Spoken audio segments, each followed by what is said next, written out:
There's an interesting question, I think, that comes up here, and I think there is a lot of debate out there, and I don't know if definitive answers have been given about who sort of invented. Like, if we want to give somebody credit for inventing the cyberpunk genre, who was it?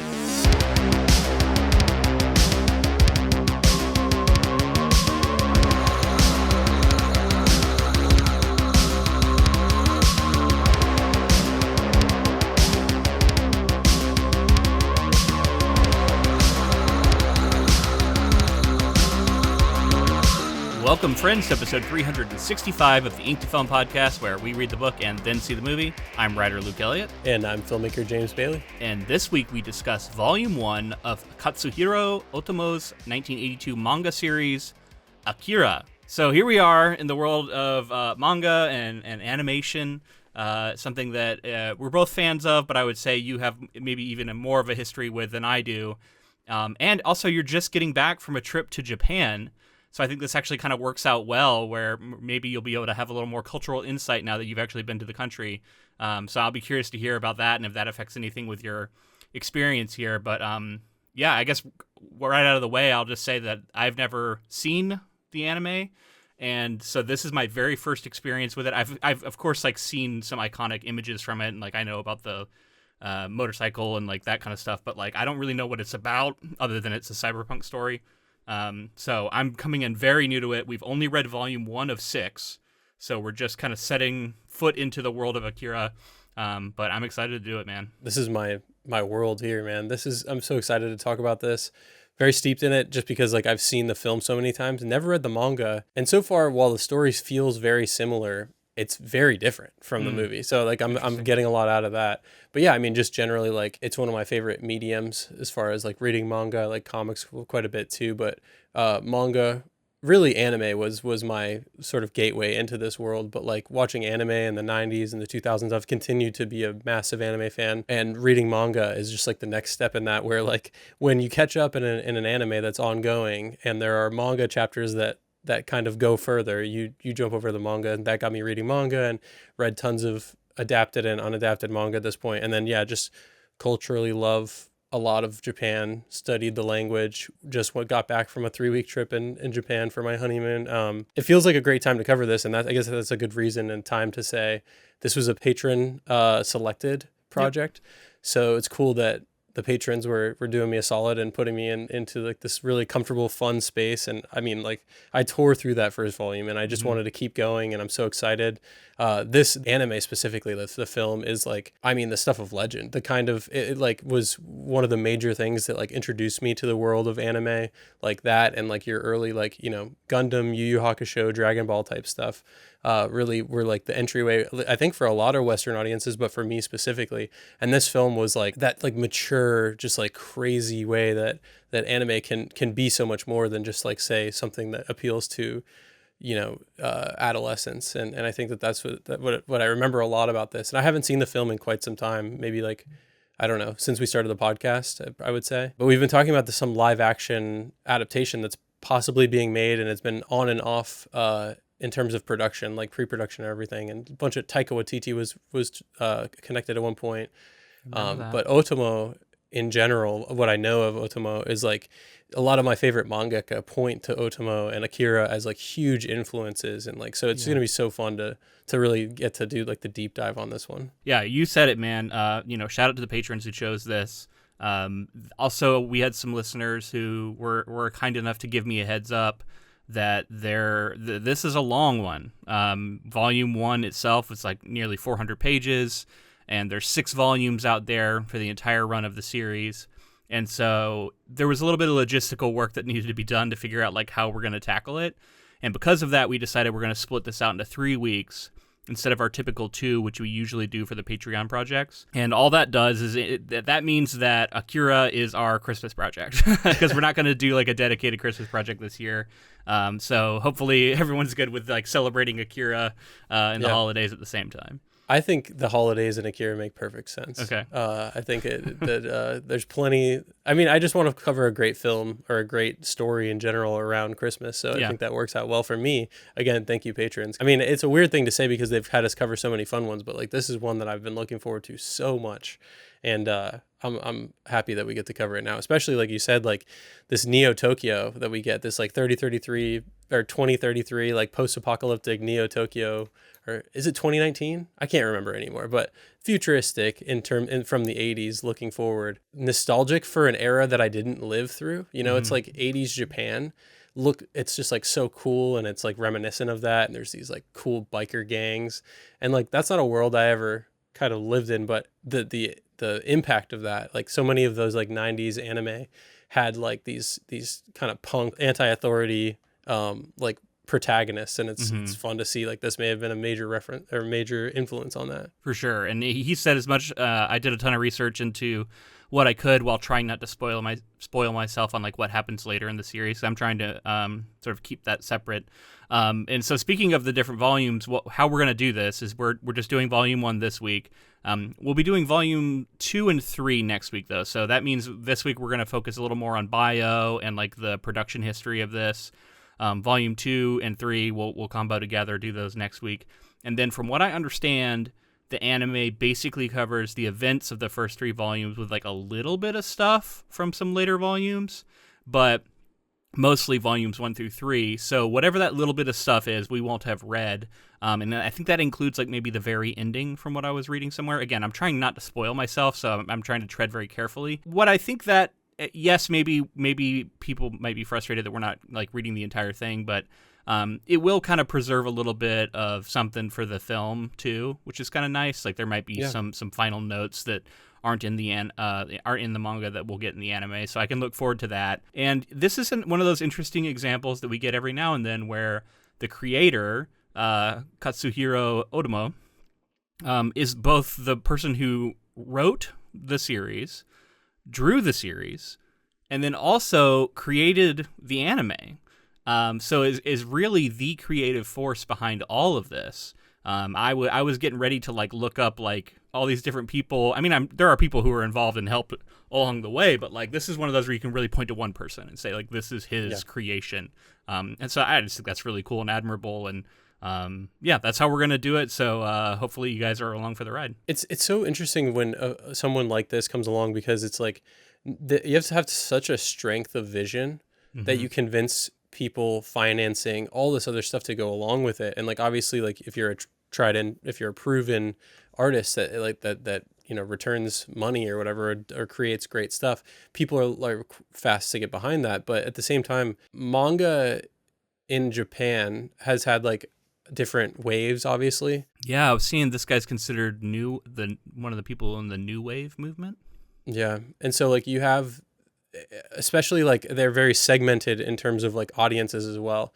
And I think Akira was a push to like appeal to that like older demographic that's like in between full adult and your like typical shonen young adult fare. Okay. And in doing that, like tackling a market like that is so interesting when it seems like nobody can figure it out, and then he has something that comes on the scene and just like captures everyone. And like I mean this defined like cool teenagers for decades, like like you know, people being obsessed with motorcycles and like the cyberpunk elements. And I mean one of the major things that stands out to me too is just like how cinematic his art form is. Like manga tends to be, and there tends to be so much like action and motion in it, but I was just like blown away by, I'm like, this could be a storyboard for like an auteur filmmaker. And I think that the fact that he goes on to direct the film shows that is the case. And for it to be such a revolutionary like anime film that hits Western audiences, there's another thing that, if I'm not mistaken, like this is around that time that like there was a push to reach other markets, like reach the Western market. So that's one of the things I did see in the research is much like you said, this was your first exposure. That is true for many people in the West, in the sense that this was one of the breakthrough animes, and then because it was such a breakthrough anime, it also got a English translation. It was picked up by Marvel Comics and produced, and like he like personally redid it to include, it's like the version we're reading, because it's left to right, which I was a little confused by, because I thought, okay, the manga it's gonna be right to left. This was done to appeal to the Western audience, And so he had to like actually like it wasn't just as simple as mirroring the art. He actually had to like go in and adjust some things so that it would still fit, and he wanted there to be like splash pages that went across, like he was saying, like comic books do, and then the English, like all the English language had to be put into the like speech bubbles, and some of that was different sizes, so like images would actually have to be literally redrawn to fit the new sizing for the different words. So that's the version we're reading, but even that part of it was really interesting, like what had to be done to create this version. And it was still like pretty new territory because this just wasn't something that was done. The foresight to try to tackle another market and to try to appeal. And this is one thing that I'll say too, like he wears his influences on his sleeve. Like we can see that he's a fan of American culture and specifically film, because that's kind of what I noticed. And like, of course, you're getting like a Blade Runner look. You're getting like with some of the futuristic tech, and then just like the overall like neon glow of the city and everything like that. And even in black and white, like you can see how impactful that is. And then you also get into like the way that some of the shots play out feel like grounding the world in that way. I think that like there's a clear detail here to like make this world feel like you can touch it and like you've lived in it, and it's like this I mean, and I know I'm jumping ahead to some of the stuff that I know about the film, but it's just like some of the most effort-filled animation and just like attention to detail went into the film, and you can see it here in the manga from the start. Yeah. So I want to address some of the things you said there. I don't know a ton about his film influences. I did read a decent amount about what he listed as his influences on his manga style. And that was all other manga artists that came before him from what I was seeing. And there's an interesting question, I think, that comes up here. And I think there is a lot of debate out there, and I don't know if definitive answers have been given about who sort of invented. Like, if we want to give somebody credit for inventing the cyberpunk genre, who was it? We talked about this a little bit with William Gibson when we covered him, and how he was writing Neuromancer and he was creating some of his sprawl and his like early cyberpunk stuff, and he was creating it. And before he could get the book out, Blade Runner comes out, and he was like, "Oh, everyone's gonna think I'm ripping off Ridley Scott," and this was, this is just more of his kind of stuff. And so he was a little frustrated by that because I think Neuromancer comes out in '84. So you also look over here, this Akira Volume 1 comes out in 82. So the same year as Blade Runner.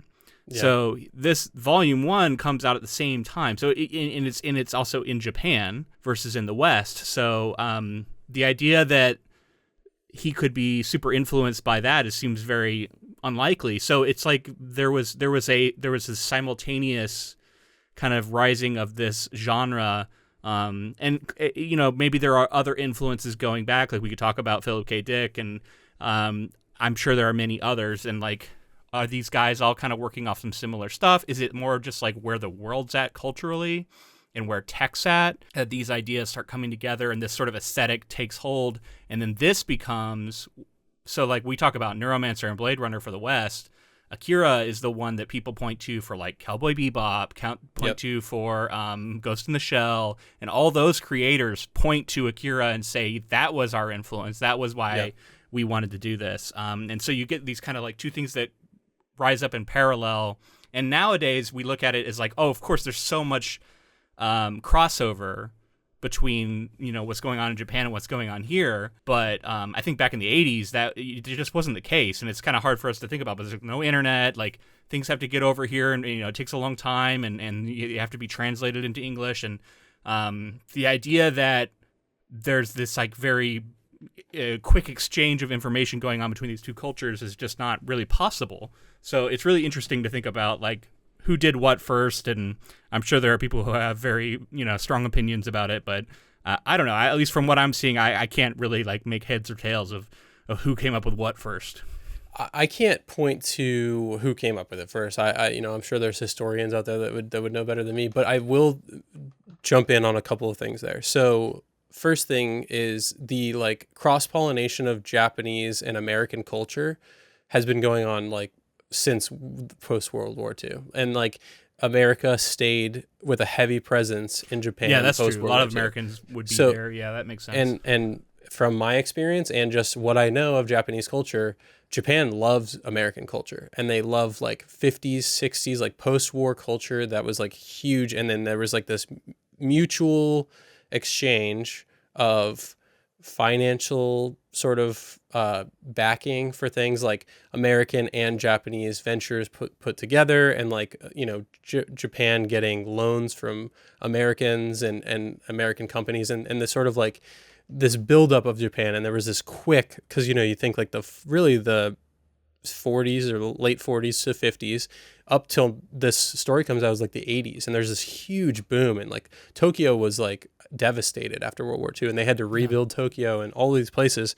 And so like it's interesting to think about like how much cross-pollination is there. And I think the Japanese coming to America pollination, you can see it even in Blade Runner. Blade Runner is heavily Japanese coded. Yeah. And so like it's all there. Like I don't know exactly who is responsible for it, but it's all intermingled. And like I think you can see nowadays like how much Japan is affected American culture, and I think it's very obvious in a lot of ways. Like, I mean, you even think of like some of the great filmmakers of like the 70s were so inspired by your Kurosawas, your Ozus, like these amazing Japanese filmmakers. And so like that, it's just like constant back and forth of like culture, art, food, like all this stuff. Yeah, that's true.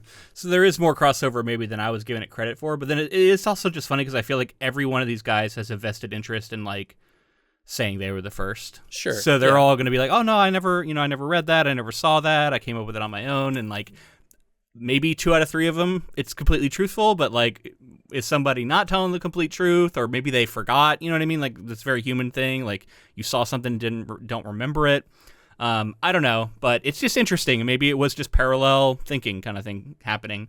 But let's dive into some stuff, man. I want to ask you, and then I'll give my thoughts as sort of, maybe I should start off with my thoughts since I'm the newest one to this project. Well, and I also want to catch up with like, we've covered, as time has gone on, we've covered more comics and manga like through, and that's like something that I think early on you were like, oh, it's not something that comes to me super intuitively, or maybe it did come to you intuitively, but it wasn't something you were very I just wasn't exposed to experience with. Yeah. And so now we're 9 years on, and we're reading Akira, which is one of the manga to read. Like, how is it? Is it flowing well for you? Obviously, like they westernized it in terms of like the speech bubbles and everything like that. Yeah, man. I'm enjoying this. I definitely feel like I have developed more of a taste for comics and graphic novels, I guess maybe you would call that this. The sort of left to right nature of it kind of surprised me, but I fell into it, and it reminded me of reading just other comics versus reading like we did Junji Ito, and that was the sort of right to left. So I had gotten kind of used to that too. So I've had it both ways now. One of the things that I still find a little strange is like the sound effects. Maybe this is a little bit of a carryover of the 80s, but like, I don't know, they just get kind of silly sometimes. Like there is kind of a comedy to this. Like this is, as much as there is some dark material in here, there is also some funny parts.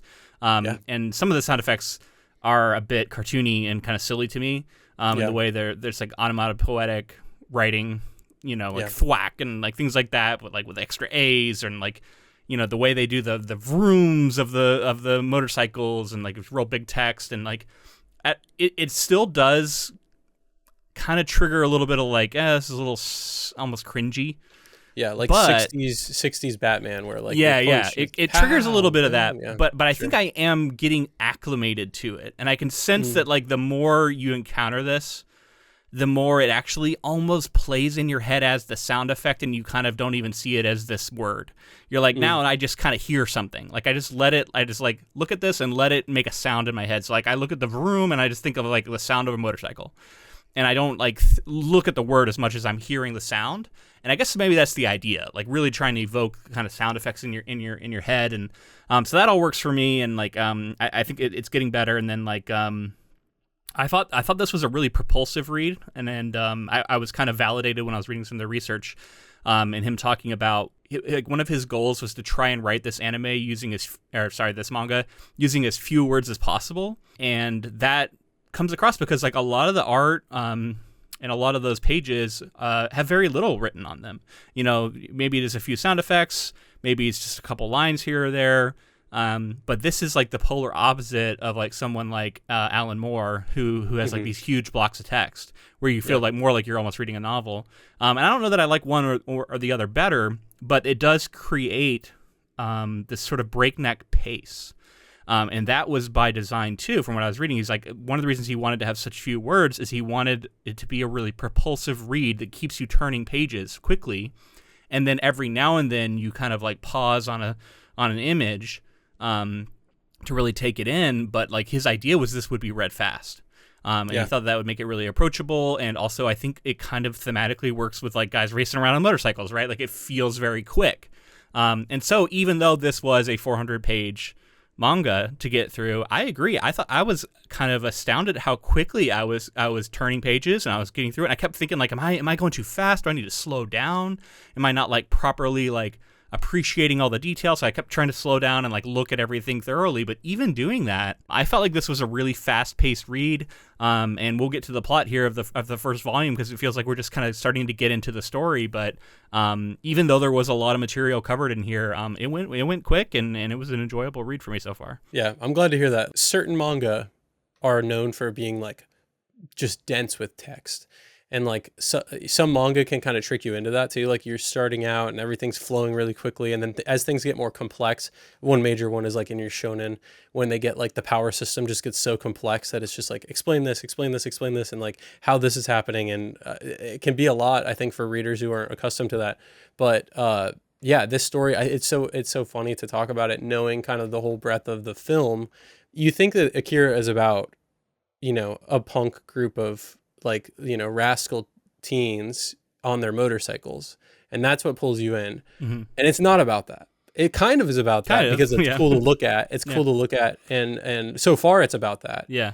So far that we've read, but like it goes places you're not expecting as a reader. And so that's what's cool about the story is like, luring somebody on. And that's to me, that's so manga in like so many ways, like a hook, like some sort of story element that just seems like that's cool. Like I want to read that. And then that leading you into some of the deepest and most complex like stories that I've ever read and some of the most detailed and like emotional and like that's the coolest part of it. Yeah. In a lot of ways, those sound effects that you're talking about are definitely kind of an influence from American comics, I would say, and the way that it was done at the time. And I also wonder if some of that isn't like kind of covering where katakana or something was previously, like using large American romanized letters rather than having like Japanese. That's what I was thinking throughout. I was like, I wonder if like, speech bubbles are in different spots to cover things from the previous, from the original source, like language. Yeah, maybe. They definitely had to modify some of that as I was talking about. It's interesting. Some of this stuff comes about because it was a very deliberate choice to kind of keep the pace moving. But some of it seems like came about because of the release schedule he was held to, and he was trying to reach these quotas. And rather than me trying to just kind of recount this offhand, I went and found the part I was reading about earlier. With Akira, Otomo wanted to dig deeper into his, quote, issues with speed and flow, telling a story in as few words as possible. Quote, edit it to gain that sense of speed and make people read it faster, and at the same time make them stop cold at important scenes. When it started, he was drawing 20 pages a chapter for a total of 40 pages a month. Otomo began the process for each chapter by fully completing the first page's practice. In order to save time, he did not bother with character pose sketches or the like. He drew directly onto the page he was submitting to the editors. After he drew each page, his assistant inked the lines of the buildings and the rest of the backgrounds with a Rotring pen, which I'm not sure what that is, and a ruler. Otomo would complete the rough draft 2 days before his deadline. He would spend half a day drawing the characters and then finish the buildings by adding dust, crevices, and cracks to the windows. Otomo estimated they would finish the final rough draft at 5 a.m. on a Sunday, ink the characters by 7 p.m., then submit the completed chapter by 8 a.m. Monday morning. When Otomo began production of the anime, he said the manga had a weekly schedule of 20 pages a week, so he hired a second assistant to help, and he occasionally brought in a third just to handle the screen tone. When the manga deadline drew near, he'd pull several all-nighters, and then I'd walk right into the anime studio the day after. Manga artist and film editor Satoshi Kon was an uncredited assistant on the series. Legend. Which I thought was Satoshi Kon, yeah.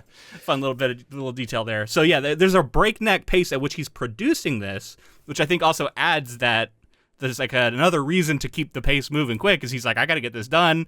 Or I'm doing 20 pages a week. I have to like.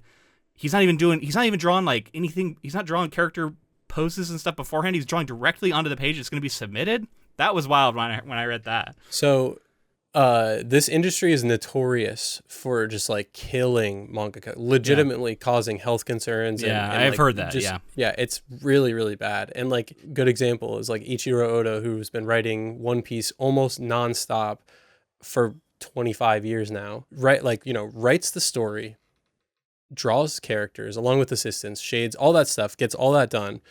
For one of the most complex stories I've ever read, that is thousands of chapters long, 1,000 and change chapters long, and turns it around weekly. So you're getting like 14, 15 pages per week that is being turned around. And like, I just can't even fathom, outside of the effort of drawing and creating and posing and all that other stuff, making a coherent story that connects that with that kind of like environment. And then the way that you're saying that Otomo is like, he's also producing the anime at the same time. He's also working on the anime at the same time. That's like, that's unbelievable. It's something to be incredibly impressed by, but also it sounds like total hell. Like it sounds like it's like, I feel bad for Otomo with all of this. But yeah, it's cool to note that Satoshi Kon was there working with him, because like he would go on his own to have some incredibly iconic anime films. Yeah, how cool is that? He's this like uncredited assistant who's like working on the buildings and stuff. I love it. And a lot of manga and anime is like that, where like there's like a lineage through like shared experiences, like mentor mentee kind of roles, that kind of thing. And it's very cool to note. But like that work environment it's very again, Japan unhealthy. It's like video games are the same way, right? Or like just like insane burnout happens and crunch time and all that stuff. Yeah, there's a lot of that out there in capitalist society for sure.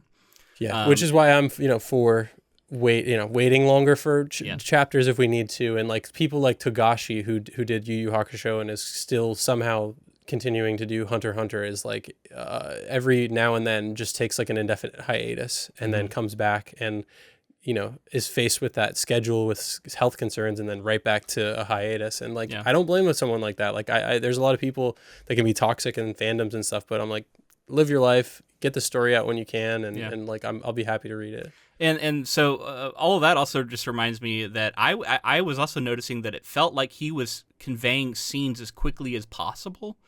Like I was always kind of expecting there to be like another interstitial image between two different things happening, and it was so often more like you'd see the like impetus of the action that was about to happen, and then you'd see the result in the next image, right? And like none of the like getting from A to B would, I'm not saying always, but like often it would just go right to it, and like that kept it moving really quick too. And like there was a lot of like me having to fill in the blank in my head and go like, okay, so this clearly happened between these two. You'd have to kind of like fill in the story. So I'm going to be interested to see the anime where you can't really do that, and like you're going to show much more movement, whereas like you're not seeing the movement. You see a character in motion and then you see the result, but you don't actually see them get from one point to another. Well, I think there's a reason that they only adapted like the first 3 volumes in terms for a film. It's like there's only so much you can do, and like I just what I know about this film, I'm going to be really excited to talk about it, because like I don't know how the hell he was able to do both at the same time, and like to the level of like detail and intentionality is just like unbelievable. Well, that's a good point to maybe move into talking about some of the production of this, and to say that we're going to save some of that talk about the actual anime. He has a whole film career that ended up coming about because of this anime, and around this anime, and like it was something he was interested in beforehand, but that really launched it. And like we'll save all of that for the anime episode, and I'm going to focus more on the manga. But there's a lot to get into, so if you're ready, man, I think let's jump into it. Yeah, let's do it. Okay, so Akira is a Japanese cyberpunk post-apocalyptic manga series written and illustrated by Katsuhiro Otomo. It was serialized bi-weekly in Kodansha's Seinen magazine, Young Magazine, from December 20th, 1982 to June 25th, 1990, with its 120 chapters collected into 6 tankobon volumes. Mm-hmm. It was initially published in the United States by Marvel Comics under its Epic imprint, becoming one of the first manga works to be translated in its entirety into English. It is currently published by Kodansha Comics in North America. It is considered a watershed title for the medium. The manga is also famous for spawning the seminal 1988 Cyberpunk anime film adaptation of the same name and the greater franchise. Very cool. We kind of covered all of that, but I just thought that kind of summed it up well as we look at the sort of scope of this. So to get into more details here, Otomo uses the conventions of the cyberpunk genre to detail a saga of political turmoil, social isolation, corruption, and power. Widely regarded as a landmark work in the cyberpunk genre, it is credited with pioneering the Japanese cyberpunk subgenre. Akira received universal acclaim from its readers and critics, and Otomo's artwork, storytelling, characters, and the exploration of mature themes and concepts is subject to particular praise. The manga also achieved international commercial success, selling millions of copies worldwide. So, Kodansha, which was the publisher, had been repeatedly asking Otomo to write a series for their new manga magazine, Young Magazine, for some time, but he was busy with other work for another publisher and turned them down. So after finishing Kanojo no Omoide, I'm not going to be able to pronounce all of this stuff. Let's just go ahead and say that right now. In 1980 and A Farewell to Weapons in 1981 for Young Magazine, he started work on a new project. From first meeting with the publisher, Akira was to be a short work of about 10 chapters, or something like that, said Otomo. He said he was really not expecting it to be a success. He had previously created Fireball in 1979, which was a series in which he disregarded accepted manga art styles and established his interest in science fiction as a setting.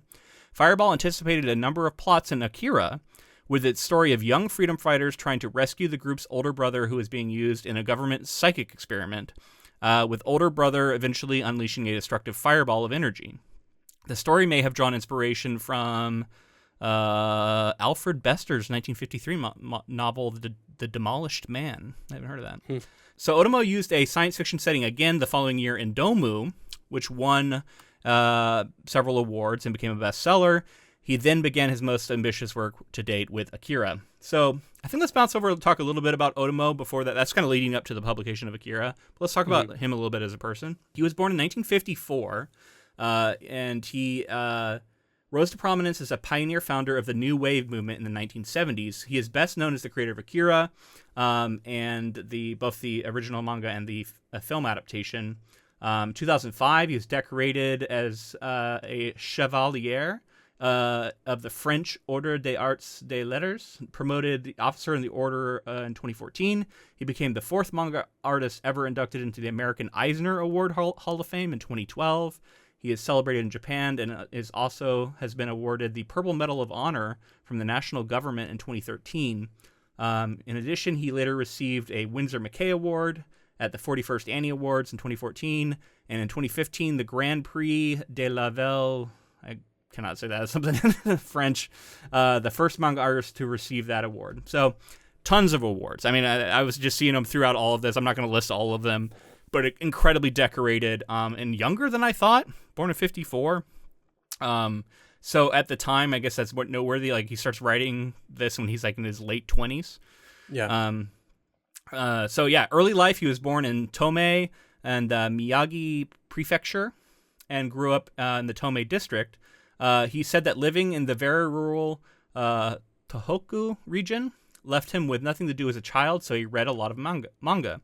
As the only boy in a family with older and younger sisters, he enjoyed reading and drawing manga on his own and thought about becoming a manga artist, but he was limited by his parents to buying one book a month, so Otomo usually chose Kobunsha's Shonen magazine, which included Astro Boy and Tetsujin 28 Go, which he would later, reference. I think Akira, we haven't got to it yet, but I think Akira's number is 28. So that's like a reference to that.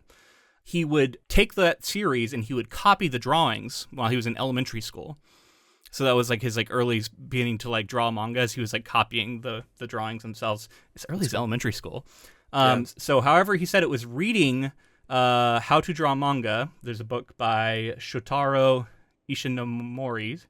That book, How to Draw Manga, is that when he understood how to draw manga properly and started doing so more seriously. In high school, he developed an interest in movies, which led to his ambition to become an illustrator or film director. At this time, his friends introduced him to an editor at Futabasha, who, after seeing Otomo's manga, told the high school student to contact him if he moved to Tokyo after graduating. So Otomo did exactly that and began his career in Tokyo as a 19-year-old professional manga artist. So right out of high school, got recruited to come work in manga. So what's wild is that that's pretty typical for mangaka. At least the very successful ones is that they start so young.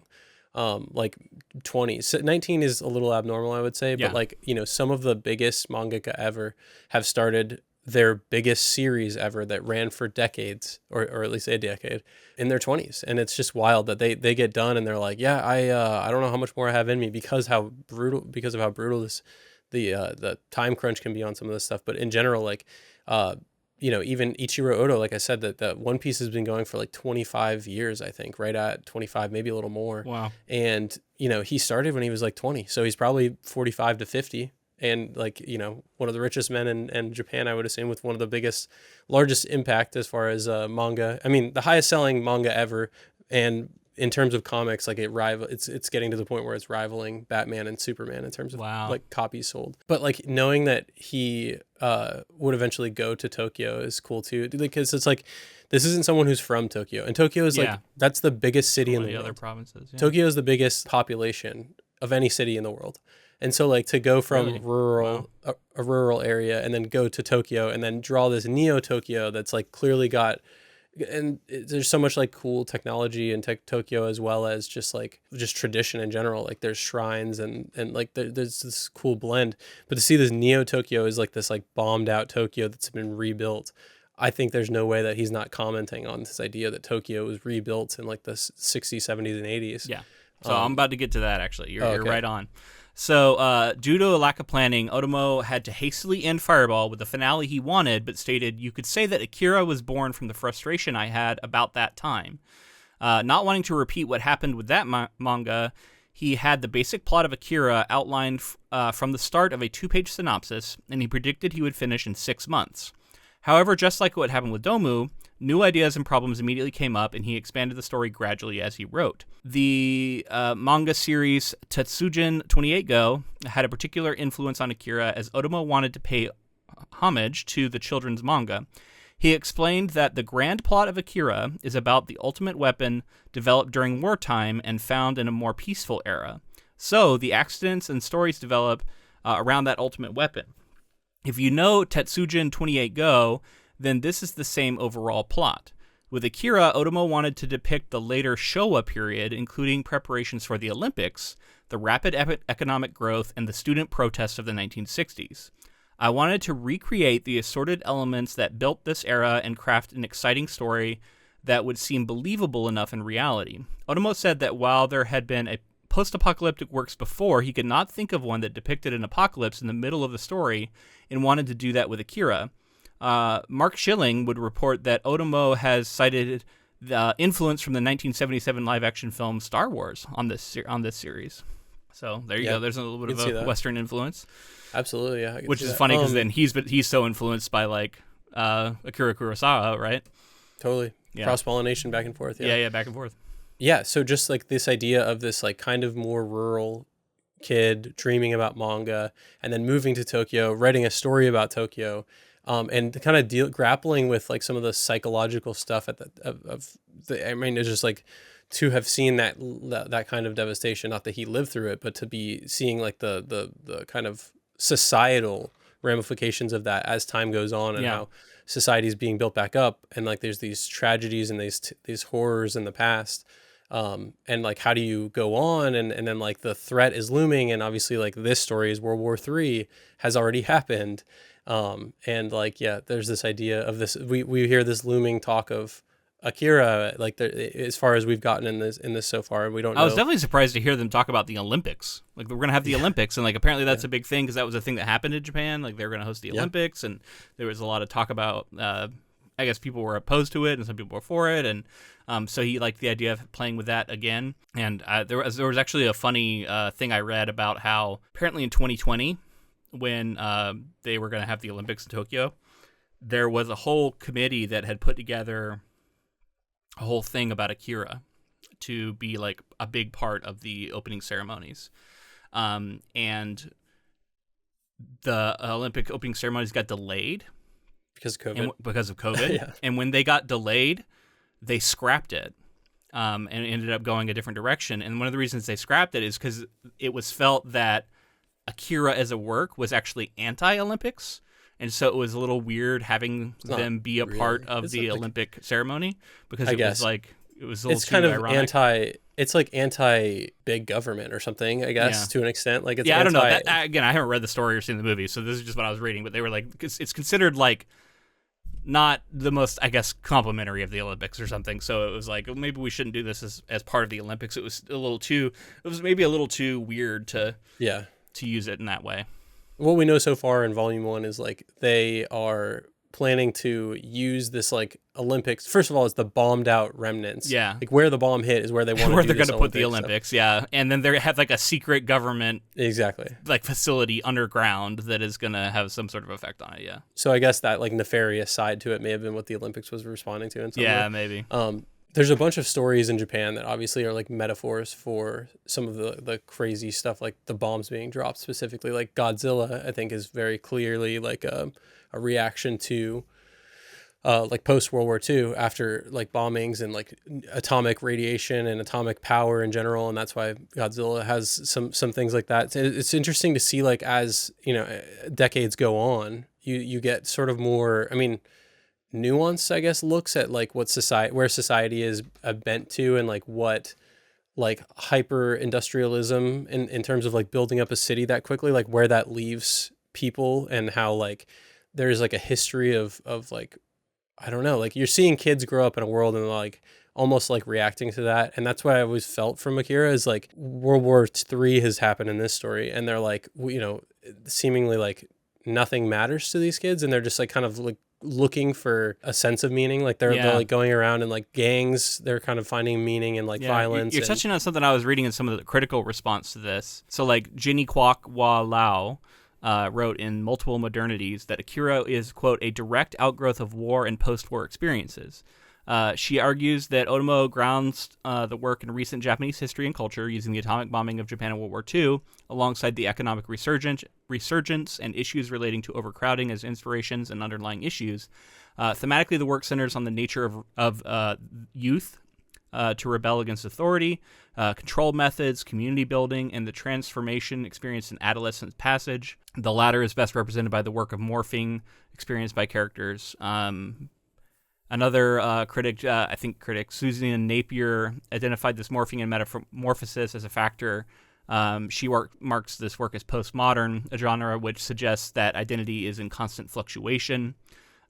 She sees the work as an attack on Japanese establishment, arguing that Otomo satirizes aspects of Japanese culture, in particular schooling and the rush for new technology.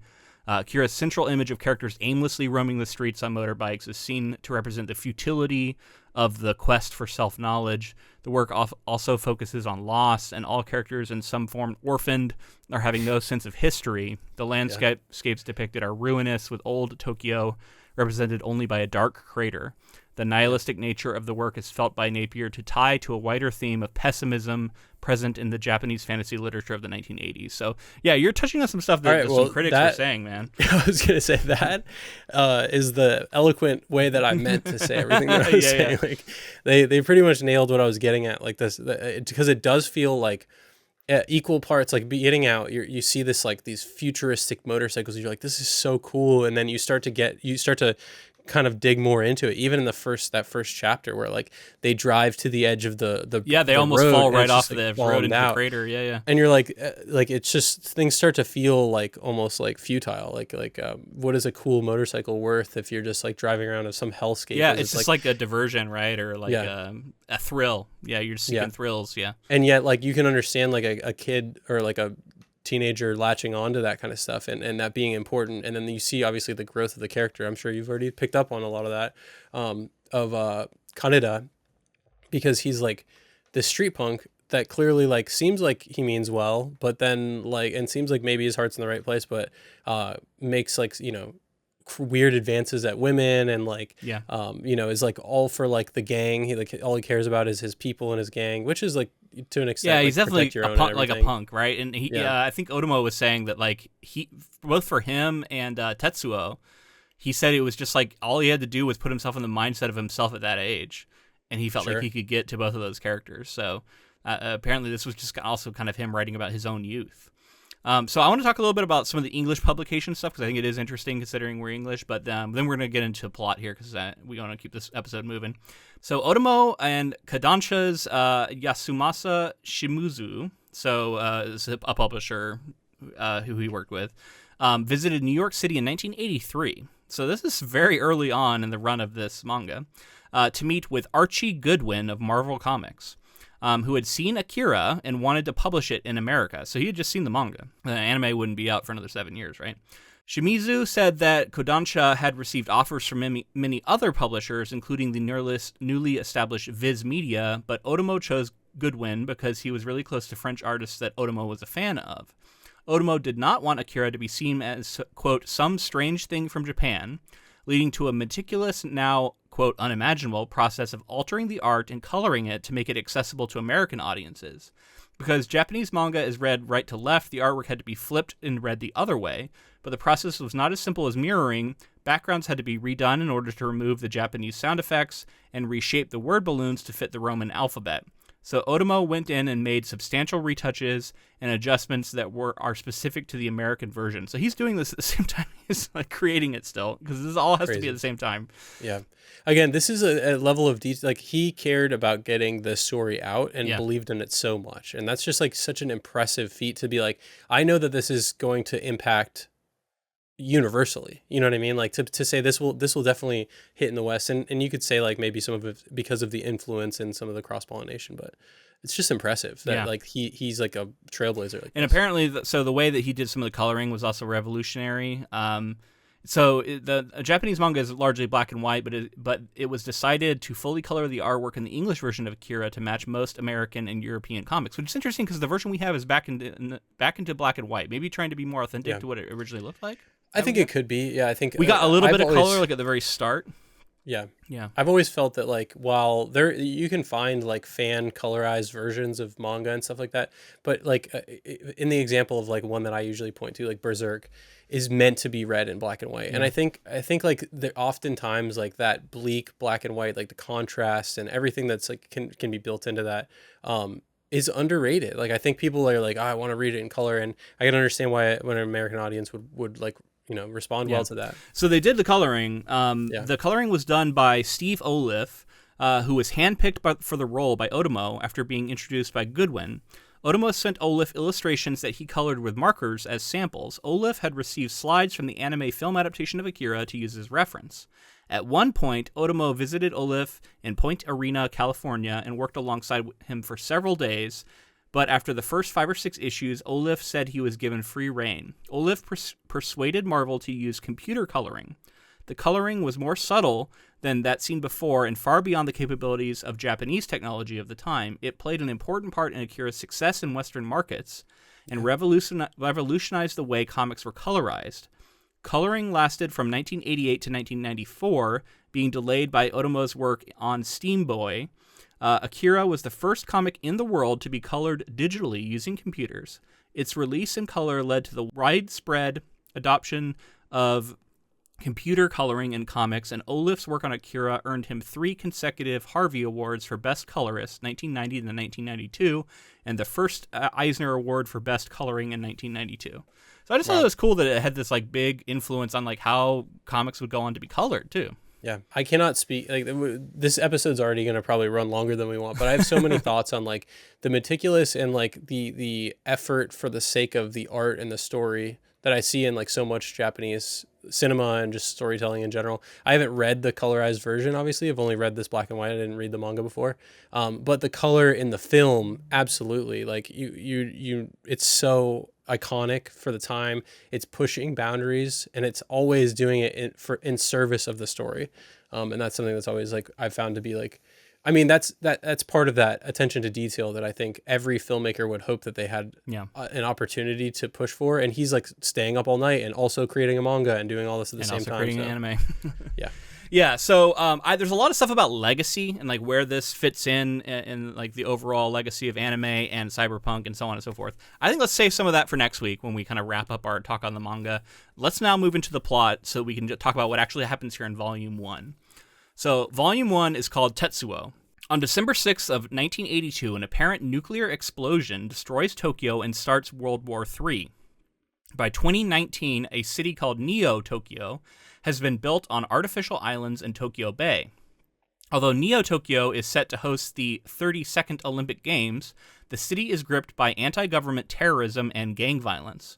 While exploring the ruins of old Tokyo, Tetsuo Shima, a member of the Bosozuko gang led by Shotaro Kaneda, is accidentally injured when his bike crashes after Takashi, a child esper with wizened features, blocks his path. This incident awakens psychic powers in Tetsuo, attracting the attention of a secret government project directed by JSDF Colonel Shikishima. These increasing powers unhinge Tetsuo's mind, exacerbating his inferiority complex about Kaneda, and leading him to assume leadership of the rival clown gang through violence. Meanwhile, Kaneda becomes involved with K, a member of a terrorist organization that stages anti-government attacks. Led by Ryusaka and opposition Diet leader Nizu, the terrorists get wind of the Colonel's project and a mysterious figure connected to it known as Akira. They hope to use this leaked information to try and restrict Kaneda's movements because of his involvement with their activities. However, when Tetsuo and the clowns begin a violent citywide turf war, Kaneda instigates a counterattack that unites all of Neo-Tokyo's biker gangs against Tetsuo. While the clown gang is easily defeated, Tetsuo's psionic powers make him virtually invincible. Tetsuo kills Yamagata, Kaneda's second-in-command, and astonishingly survives after being shot by Kaneda. The Colonel arrives with the powerful drugs needed to suppress Tetsuo's violent headaches, extending Tetsuo an offer to join the project. All right, so I just went through all the plot there. So I figured we can just kind of tackle it all at once. And yeah, I want to know your thoughts on it. One thing that I immediately noticed is because like we just had a new season of Stranger Things come out, and I was just thinking of how like I had read like Elfenlied, I think, or Elfenlied, however you say that, was like an influence on Stranger Things. But like this is so similar in the sense of like these like children who are assigned numbers and have psychic powers like that by a secret government organization. So like in some ways this is very tied into even like this thing right now that I'm getting into, very modern, right? Yeah, and like that's like a influence of an influence that like the Duffers are saying like, oh yeah, Elfenlied, and then you're like, that was influenced by Akira. Yeah. You mean Akira? Like you mean the thing that clearly was an influence on that? Yeah. Yeah, it's cool. I think that just goes on, and that's like the like, you know, Astro Boy being something that Otomo was interacting with, like that's sci-fi enough, and it's got some, you know, it's like atomic power, that sort of thing. Like there's plenty of that could be an influence on his work. But yeah, it's so hard for me to encompass all of my thoughts on this. It's like very cool. My main thing right away is that like it's slowing down the pace, and you're saying it's so breakneck. It is. But it's also like it's breakneck, but like I can sense that like not a lot has really happened. So like the page by page movement and pace is fast. I'm flipping pages, but like really what's happened so far, like I can see all of this happening in the first 10-15 minutes of a movie. Like it's not we haven't gone that far as like progressing the plot. Like yes, Tetsuo gets like injured, gets taken in by the organization, escapes with powers, takes over this clown gang. So that's like kind of happening on one side. And then we have Kaneda. How do you say the name? Kaneda. How he on the other side has now joined this like terrorist organization. He meets Kay. He's kind of a shithead biker gang leader guy, right?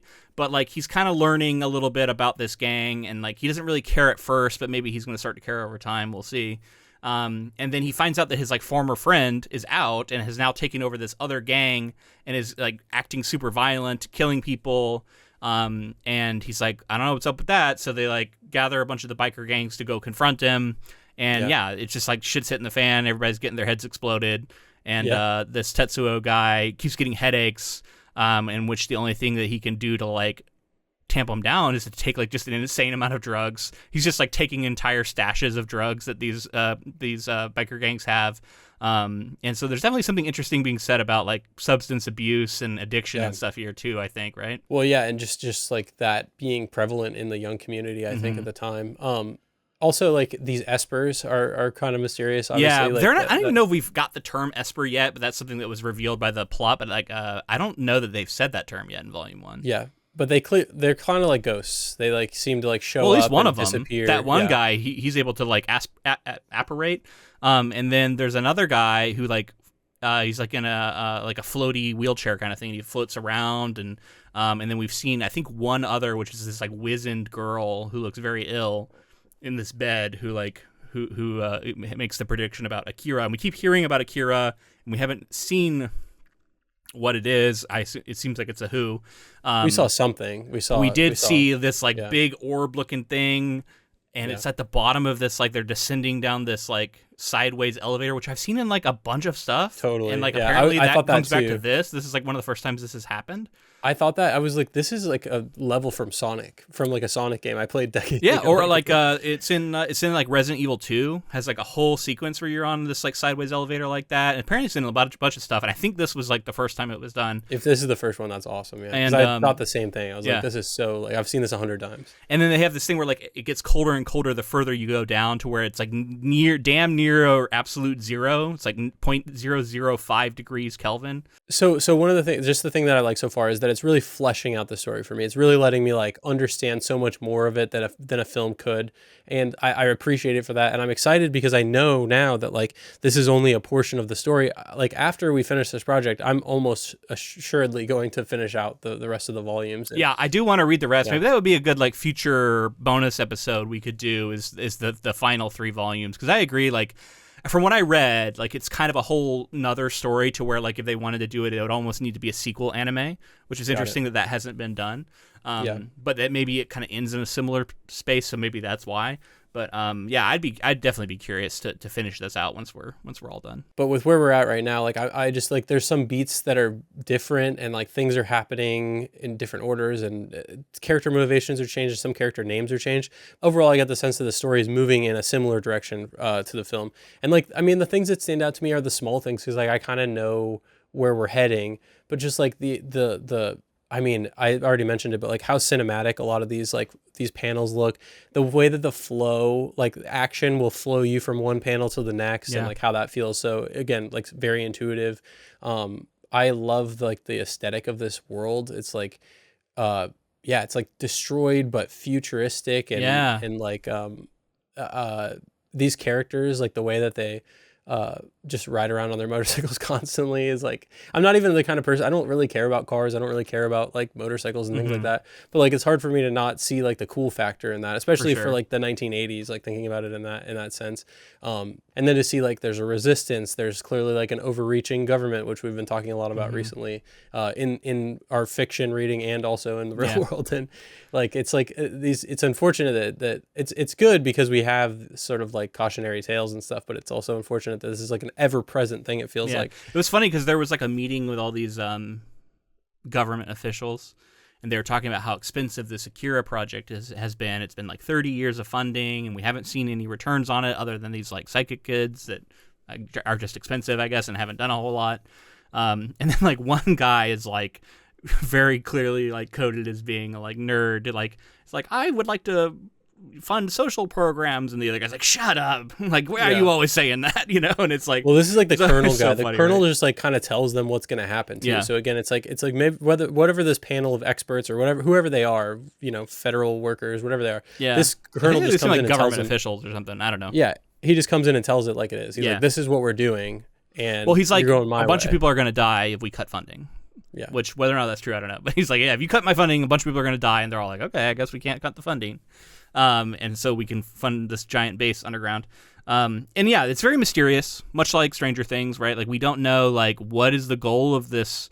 Why is it located where it is? How is this psychic stuff connected to everything? who are these kids we keep seeing who have these different abilities? Are they what do those abilities entail? Oh, we've seen some ghosts pop up. That was interesting. Like a ghost of Canada.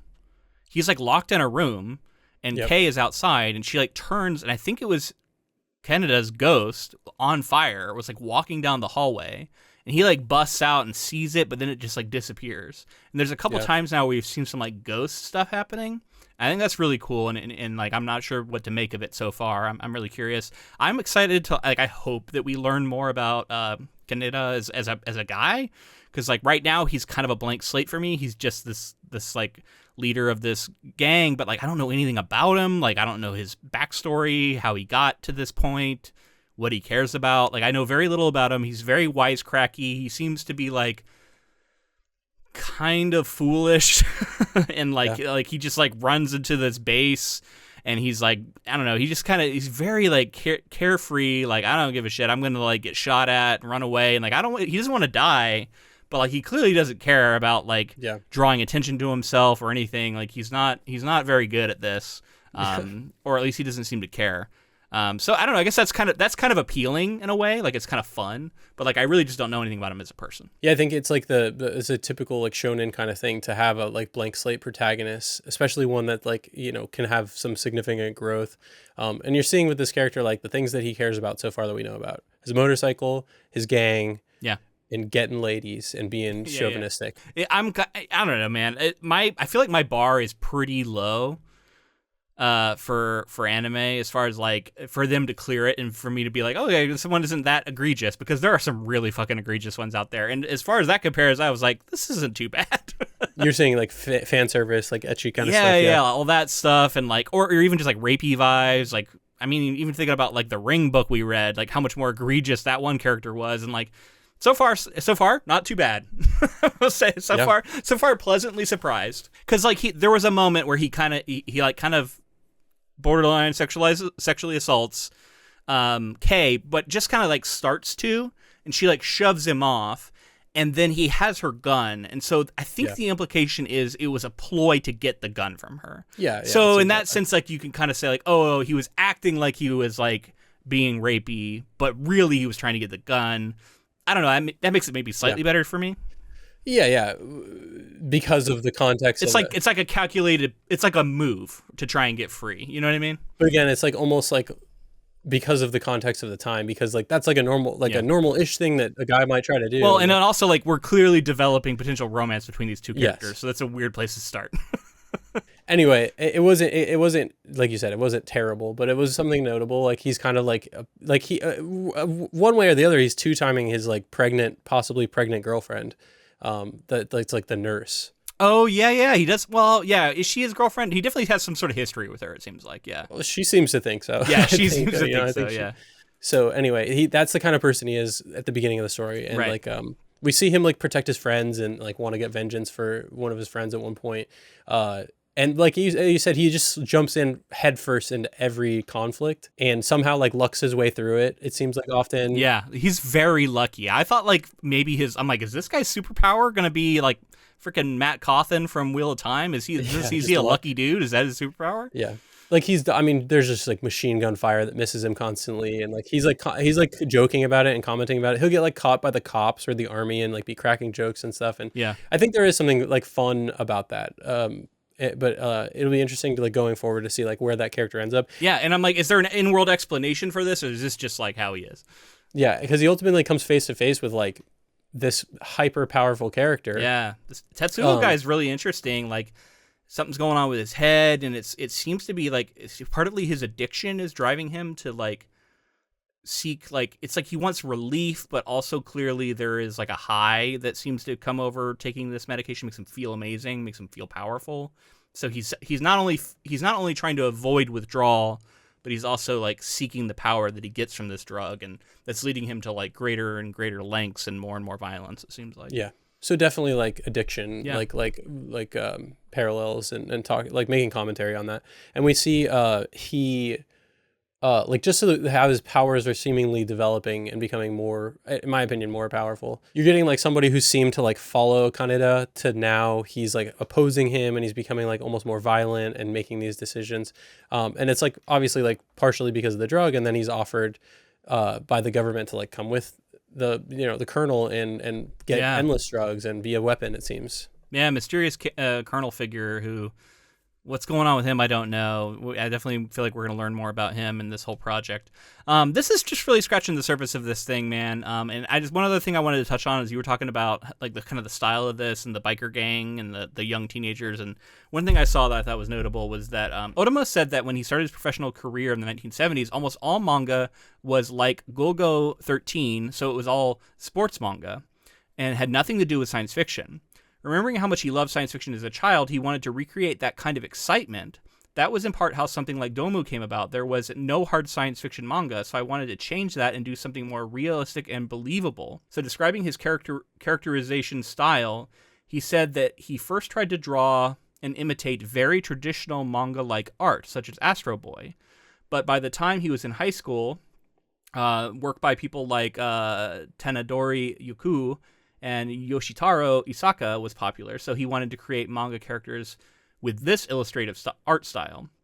When asked about how Japanese critics praise him as the first manga artist to draw realistic Japanese faces, Otomo said that he always tries to balance fantasy and realism.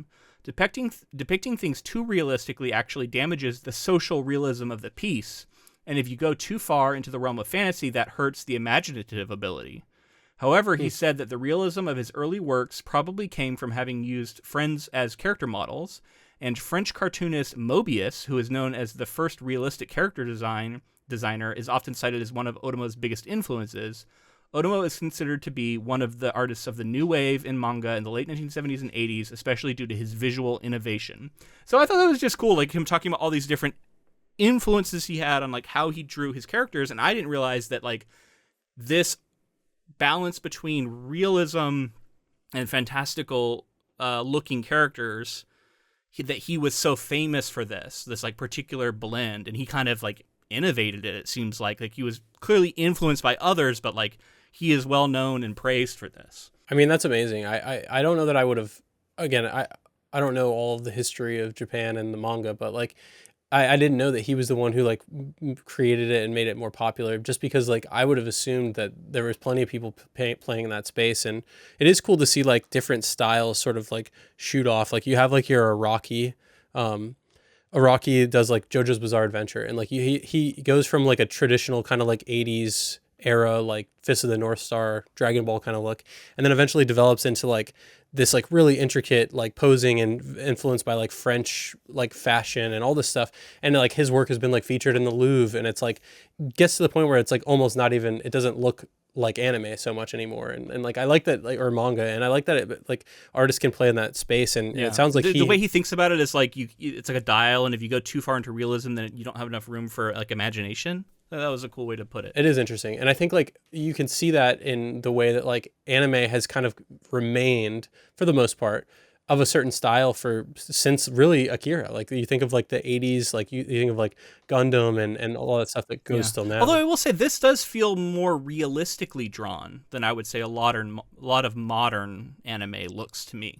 At least in the, like maybe the little bit I've been exposed to. Yeah. You're saying like backgrounds and stuff, or you're saying like character design? Character design, specifically, which is I think what they're talking about here, character design. Because character design feels a little more real, like the realistic, as they said, Japanese faces. I'm not saying but it's not super real. It's not hyper real, right? Like he's not trying to make it super real, but it's definitely also not as anime looking, for lack of a better term. So it's an interesting kind of middle ground.